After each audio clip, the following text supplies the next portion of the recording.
Tea shop ಬಳಿ ಹೆಬ್ಬಾವೊಂದು ಕಾಣಿಸಿಕೊಂಡು ಜನರಿಗೆ ಆತಂಕಕ್ಕೆ ಕಾರಣ ಆದಂತ ಘಟನೆ ತುಮಕೂರಿನ ಕೊರಟಗೆರೆಯಲ್ಲಿ ನಡೆದಿದೆ. ಬೃಹತ್ ಗಾತ್ರದ ಹೆಬ್ಬಾವನ್ನ ಕಂಡು ಜನ ಬೆಚ್ಚಿ ಬಿದ್ದಿದ್ದಾರೆ.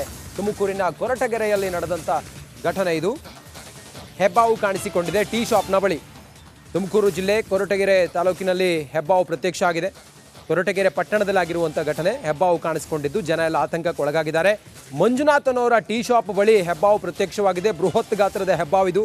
ಹೆಬ್ಬಾವನ್ನ ರಕ್ಷಿಸಿ ಆನಂತರ ಅರಣ್ಯಕ್ಕೆ ಉರಗ ತಜ್ಞ ದಿಲೀಪ್ ಅವರು ಬಿಟ್ಟಿದ್ದಾರೆ. ಸುಮಾರು 12 kg 10 ಅಡಿ ಉದ್ದದ ಬೃಹತ್ ಗಾತ್ರದ ಹೆಬ್ಬಾವು, ಅದನ್ನು ರಕ್ಷಣೆ ಮಾಡಲಾಗಿದೆ.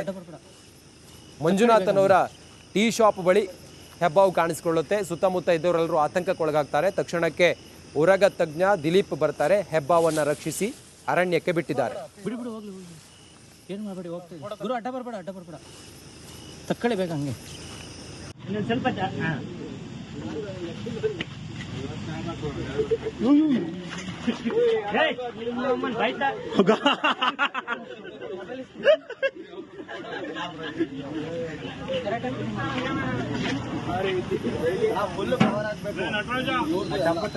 ಜನ ಎಲ್ಲ ಕವರ್ ಅಲ್ಲಿ ಬಿಡಿ ಹೋಗಿ. ಏನು ಮಾಡಿ ಗುರು. ಅಡ್ಡ ಬರ್ಬೇಡ ತಕ್ಕಳಿ ಬೇಗ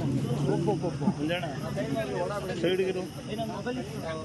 ಅಣ್ಣ ಮಬ್ಬು ಜಾಸ್ತಿ ಪತ್ತಾಯ್ತಲ್ಲ ಅಣ್ಣ. ಬಿಡಿ ಹೋಗಿ. ಏನು ಮಾಡಬೇಡಿ, ಹೋಗ್ತೀವಿ ಗುರು. ಅಡ್ಡ ಬರ್ಬೇಡ ತಕ್ಕಳಿ ಬೇಗ. 150 ಜನ ಇದ್ರು. ಕಾರ್ಯಾಚರಣೆಯ ವೇಳೆ 50ಕ್ಕೂ ಹೆಚ್ಚು ಜನರನ್ನ ವಶಕ್ಕೆ ಪಡ್ಕೊಂಡಿದ್ದಾರೆ. 150 ಜನ ಇದ್ರು ಅನ್ನೋದ್ರ ಬಗ್ಗೆ ಮಾಹಿತಿ ಲಭ್ಯ ಆಗಿದೆ. ಎಸ್ಕೇಪ್ ಆಗೋದಕ್ಕೆ ಅಲ್ಲಿದ್ದಂಥ ಕೆಲವರು ಪ್ರಯತ್ನ ಪಟ್ಟಾಗ ಪೊಲೀಸರನ್ನ ಹಿಡಿಯೋದಕ್ಕೆ ಹೋದಾಗ ಪೊಲೀಸರ ಮೇಲೆಯೇ ಹಲ್ಲೆ ಮಾಡಿದ್ದಾರೆ ಅನ್ನೋದ್ರ ಬಗ್ಗೆಯೂ ಕೂಡ ಮಾಹಿತಿ ಲಭ್ಯ ಆಗಿದೆ. Additional SP Nagesh, DYSP Karim ನೇತೃತ್ವದಲ್ಲಿ ಕಾರ್ಯಾಚರಣೆ ಆಗಿದೆ. 150ಕ್ಕೂ ಹೆಚ್ಚು ಯುವತಿಯರು ಮೋಜು ಮಸ್ತಿಯಲ್ಲಿ ತೊಡಗಿದ್ರು ಅನ್ನೋದ್ರ ಬಗ್ಗೆಯೂ ಪೊಲೀಸರು ಈಗ ಮಾಹಿತಿಯನ್ನು ಕೊಡ್ತಿದ್ರು. ನಶೆಯಲ್ಲಿ ಕುಣಿದು ಕುಪ್ಪಳಿಸ್ತಾ ಇದ್ದಂಥ ಯುವತಿಯರು 50 ಜನರನ್ನ ವಶಕ್ಕೆ ಪಡ್ಕೊಂಡಿದ್ದಾರೆ. 150 ಜನ ರೇವ್ ಪಾರ್ಟಿಯಲ್ಲಿ ಇದ್ರು ಅನ್ನೋದ್ರ ಬಗ್ಗೆ ಮಾಹಿತಿ ಇದೆ. ಮತ್ತೊಂದು ವಿಚಾರ ಅಂತ ಹೇಳಿದ್ರೆ, ಇಸ್ರೇಲ್ನಿಂದ ಬಂದಿದ್ದ ರ್ಯಾಪರ್ ಗ್ರೇನ್ ರಿಪ್ಪರ್ ಕೂಡ ಇದ್ರು. ಒಬ್ಬರಿಗೆ ಇನ್ನೂ 2,000 ರೂಪಾಯಿ ಎಂಟ್ರಿ ಫೀಸ್ ಅಂತೆ. ಒಬ್ಬರಿಗೆ 2,000 ರೂಪಾಯಿ ಎಂಟ್ರಿ ಫೀಸನ್ನು ಆಯೋಜಕರು ನಿಗದಿ ಮಾಡಿದ್ರು. ಪೊಲೀಸರು ಬರ್ತಾ ಇದ್ದಂತೆ ಎದ್ದು ಬಿದ್ದು ಓಡಿದ್ರು. ಆ ನಂತರ ಪೊಲೀಸರು ಕೆಲವರನ್ನ ವಶಕ್ಕೆ ಪಡ್ಕೊಂಡ್ರು. ಕೆಲವರು ಪೊಲೀಸರ ಮೇಲೆಯೇ ಹಲ್ಲೆ ಮಾಡೋದಕ್ಕೆ ಪ್ರಯತ್ನ ಪಟ್ಟರು. ಪೊಲೀಸರು ಅವರೆಲ್ಲರನ್ನೂ ಕೂಡ ವಶಕ್ಕೆ ಪಡ್ಕೊಂಡಿದ್ದಾರೆ. ಸ್ಥಳದಲ್ಲಿ FSL ಅಧಿಕಾರಿಗಳ ತಂಡ ಮೊಕ್ಕಾಂ ಹೂಡಿದೆ, ಪರಿಶೀಲನೆಯನ್ನು ಮಾಡ್ತಾ ಇದೆ. ನಿನ್ನೆ ತಡರಾತ್ರಿ ಆಗಿರುವಂಥ ಘಟನೆ ಇದು. ಬೆಂಗಳೂರಿಗೆ ಸೀಮಿತ ಆಗಿತ್ತು ರೇವ್ ಪಾರ್ಟಿ ಹೊರವಲಯಕ್ಕೆ. ಆದರೆ ಈಗ ಮೈಸೂರು ಹೊರವಲಯದಲ್ಲಿ ರೇವ್ ಪಾರ್ಟಿ ಮಾಡ್ತಾ ಇದ್ರು. ಅಂಥವರನ್ನ ಈಗ ಪೊಲೀಸರು ವಶಕ್ಕೆ ಪಡ್ಕೊಂಡಿದ್ದಾರೆ. ಮತ್ತಷ್ಟು ಮಾಹಿತಿಯೊಂದಿಗೆ ನಮ್ಮ ಪ್ರತಿನಿಧಿ ವಿನೋದ್ ಈಗ ಸಂಪರ್ಕದಲ್ಲಿದ್ದಾರೆ. ವಿನೋದ್, ಆಯೋಜಕರು ಯಾರು ಅನ್ನೋದ್ರ ಬಗ್ಗೆ ಮಾಹಿತಿ ಸಿಗ್ತಾ? ಪ್ರಾಥಮಿಕವಾಗಿ ಏನೆಲ್ಲ ವಿವರ ಇದೆ ವಿನೋದ್? ರಂಜಿತ್, ಈಗಾಗಲೇ ಈ ಒಂದು ಪಾರ್ಟಿಯ ಬಗ್ಗೆ ಪೊಲೀಸರು ಈಗಾಗಲೇ ಒಂದು ವಿಚಾರಣೆ ಶುರು ಮಾಡಿರುವಂತದ್ದು. ಬಹಳ ಪ್ರಮುಖವಾಗಿ ಮೈಸೂರಿನ ಹೊರವಲಯದ ಇರುವಂತಹ ಖಾಸಗಿ ತೋಟದ ಮನೆಯಲ್ಲಿ ಈ ಒಂದು ಪಾರ್ಟಿ ನಡೀತಾ ಇತ್ತು. ಆದ್ರೆ ಬೆಂಗಳೂರಿಗೆ ಸೀಮಿತ ಆಗಿದ್ದಂತಹ ಈ ಒಂದು ರೇವ್ ಪಾರ್ಟಿಗಳು ಮೈಸೂರಿಗೂ ಕಾಲಿಡ್ತಾ ಅನ್ನುವಂತಹ ಅನುಮಾನಗಳು ವ್ಯಕ್ತ ಆಗ್ತಾ ಇದೆ. ಕೇವಲ ಲಿಕ್ಕರ್ ಮಾತ್ರ ಸಿಗ್ತಾ ಇತ್ತಾ, ಅಥವಾ ಮಾದಕ ದ್ರವ್ಯ ಇರ್ಬೋದು, ಮಾದಕ ವಸ್ತುಗಳು ಇರ್ಬೋದು, ಗಾಂಜಾಗಳು ಸಪ್ಲೈ ಆಗಿದ್ಯಾ, ಇದ್ರ ಬಗ್ಗೆ ಪೊಲೀಸರಿಗೆ ತನಿಖೆಯನ್ನು ಮಾಡ್ತಾ ಇರುವಂತದ್ದು. ಈಗಾಗಲೇ ರಿಪಬ್ಲಿಕ್ ಕನ್ನಡಗೆ ಫೋನ್ ಮೂಲಕ ಮಾಹಿತಿ ಕೊಟ್ಟಿರುವಂತಹ SP ವಿಷ್ಣುವರ್ಧನ್ ಅವರು ಕೂಡ ಸದ್ಯದ ಮಟ್ಟಿಗೆ ಯಾವುದೇ ರೀತಿಯಾದಂತಹ ಡ್ರಗ್ಸ್ ಮಾದರಿಯ ವಸ್ತುಗಳು ಯಾವುದೂ ಕೂಡ ಸಿಕ್ಕಿಲ್ಲ. ಬದಲಿಗೆ ಲಿಕ್ಕರ್, ಸಿಗರೇಟ್ ವಸ್ತುಗಳು ಸಿಕ್ಕಿದೆ. ಸೊ ಅದನ್ನ ವಶಕ್ಕೆ ಪಡೆದು ಜೊತೆಗೆ ಈಗಾಗಲೇ ಸುಮಾರು 50ಕ್ಕೂ ಹೆಚ್ಚಿನ ವಶಕ್ಕೆ ಪಡ್ಕೊಂಡಿದ್ದಾರೆ. ಅವರ ರಕ್ತದ ಮಾದರಿಗಳೆಲ್ಲ ಈಗಾಗಲೇ ಸ್ಯಾಂಪಲ್ಸ್ ತೆಗೆದುಕೊಳ್ತಾ ಇದ್ದೇವೆ.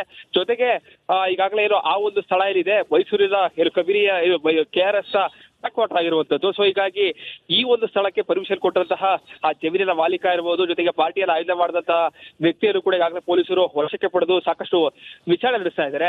ಆದ್ರೆ ಈ ಒಂದು ಪಾರ್ಟಿಗೆ ಇಷ್ಟರಿಂದ ವಿಚಾರಣೆ ಎಷ್ಟು ದಿನಗಳಿಂದಲೂ ಕೂಡ ಪ್ರಿಪರೇಷನ್ಸ್ ಗಳಾಗಿತ್ತು. ಜೊತೆಗೆ ಇಸ್ರೇಲಿಂದ ಒಬ್ಬ ರ್ಯಾಪರ್ ಅಲ್ಲಿ ಕರೆಸ್ತಾರೆ ಅಂತಂದ್ರೆ ದೊಡ್ಡ ಮಟ್ಟದ ಇಲ್ಲಿ ಪಾರ್ಟಿಗೆ ಇಲ್ಲಿ ದುಡ್ಡನ್ನು ಕೂಡ ತೆಗೆದುಕೊಂಡಿರ್ತಾರೆ. ಸೊ ಹೀಗಾಗಿ ಇದೆಲ್ಲದರ ಬಗ್ಗೆ ಪೊಲೀಸರು ಕೂಡ ಈಗಾಗಲೇ ವಿಚಾರಣೆ ನಡೆಸ್ತಾ ಇದ್ದಾರೆ.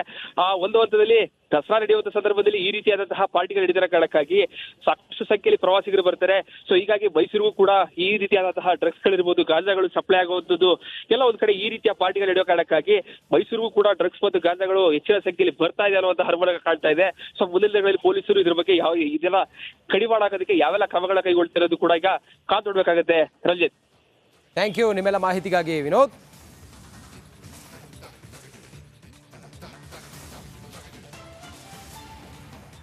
ಸಿದ್ದರಾಮಯ್ಯ ಅವರಿಗೆ ಸಂಕಷ್ಟದ ಸರಮಾಲೆ ಎದುರಾಗಿದೆಯಾ?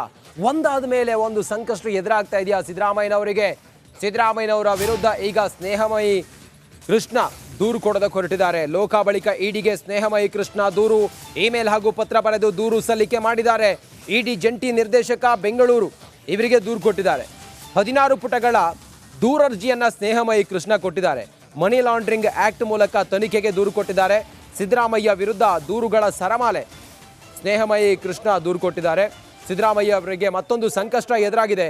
ಇಡಿ ಜಂಟಿ ನಿರ್ದೇಶಕರಿಗೆ ದೂರನ್ನ ಕೊಟ್ಟಿದ್ದಾರೆ. ಸಿಎಂ ಸಿದ್ದರಾಮಯ್ಯ ಅವರ ವಿರುದ್ಧ ಮೈಸೂರು ಲೋಕಾಯುಕ್ತದಲ್ಲಿ ಎಫ್ಐಆರ್ ದಾಖಲಾಗಿದೆ. ಈ ಒಂದು ಪ್ರಕರಣವನ್ನು ಸಿಬಿಐಗೆ ವಹಿಸಬೇಕು ಅಂತೇಳಿ ದೂರುದಾರ ಸ್ನೇಹಮಯಿ ಕೃಷ್ಣ ಅವರಿಗೆ ಆಗಲೇ ಹೈಕೋರ್ಟ್ನಲ್ಲಿ ರಿಟ್ ಪಿಟಿಷನ್ ಎಲ್ಲ ಸಲ್ಲಿಕೆ ಮಾಡಿದ್ದಾರೆ. ಸ್ನೇಹಮಯಿ ಕೃಷ್ಣ ಅವರನ್ನು ಮಾತಾಡಿಸ್ತಾ ಹೋಗ್ತೀನಿ. ಸರ್, ನಿನ್ನೆ ಪ್ರಮುಖವಾಗಿ ನೀವು ಒಂದು ದೂರನ್ನು ಸಲ್ಲಿಸಿದ್ದೀರಾ ಸರ್. ಯಾವೆಲ್ಲ ಅಂಶಗಳೆಲ್ಲ ಅಲ್ಲಿ ಉಲ್ಲೇಖ ಮಾಡಿದ್ದೀರಾ ಜಾರಿ ನಿರ್ದೇಶನಕ್ಕೆ? ಸರ್, ಇಲ್ಲಿ ಮೈಸೂರು ನಗರಾಭಿವೃದ್ಧಿ ಪ್ರಾಧಿಕಾರದಲ್ಲಿ ನಿವೇಶನಗಳ ರೂಪದಲ್ಲಿ ಸಾವಿರಾರು ಕೋಟಿ ರೂಪಾಯಿಗಳ ಅಕ್ರಮ ವ್ಯವಹಾರ ನಡೆದಿರೋದ್ರಿಂದ ಜಾರಿ ನಿರ್ದೇಶನದಿಂದ ತನಿಖೆ ನಡೆಸೋ ಸೂಕ್ತ ಅನ್ನೋ ಹಿನ್ನೆಲೆಯಲ್ಲಿ ನಾನು ಮೊನ್ನೆ ಇಮೇಲ್ ಮೂಲಕ ದೂರರ್ಜಿಯನ್ನು ಸಲ್ಲಿಸಿದ್ದೀನಿ. ನಾಳೆ ನೇರವಾಗಿ ಅವ್ರ ಕಚೇರಿಗೂ ಕೂಡ ದೂರರ್ಜಿನ ಕೊಡ್ತಾ ಇದ್ದೀವಿ. ಅಂದರೆ ಬೆಂಗಳೂರಿಗೆ ಹೋಗ್ತಿದ್ರೆ ಅಥವಾ ದೆಹಲಿಗೆ? ಬೆಂಗಳೂರಿಗಾಗಿ ನಮ್ಮ ಬೇರೆಯವ್ರ ಕಡೆಯಿಂದ ಅಲ್ಲೇ ಅರ್ಜಿಗಳನ್ನು ಕೊಡಿಸ್ತಾ ಇದ್ದೀನಿ. ಸಚಿವರು ಯಾರೆಲ್ಲ ಆಗ್ಬೋದು ಸರ್ ಇದರಲ್ಲಿ? ಸರ್, ಈ ಸದ್ಯಕ್ಕೆ ಹಾಲಿ ಇದ್ರ ಪ್ರಕಾರ ನಗರಾಭಿವೃದ್ಧಿ ಸಚಿವ ಏನು ಬೈರತಿ ಸುರೇಶ್ ಹೇಳಿದ್ರೆ ಅವರು ಕೂಡ ಆರೋಪಿ ಆಗ್ತಾರೆ. ಯಾಕಂತ ಹೇಳಿದ್ರೆ 3/11/2023 ಒಂದು 4 ತಜ್ಞರ ತಂಡದ ಸಮಿತಿ ಒಂದು ವರದಿಯನ್ನು ಕೊಟ್ಟಿದೆ. ಆ ವರದಿಯಲ್ಲಿ 50-50 ಅನುಪಾತ ನಿವೇಶನ ಹಂಚಿಕೆ ಮಾಡೋದು ನಿಯಮಾಬಾಹಿರ ಅಂತ ತಿಳಿಸಿದೆ.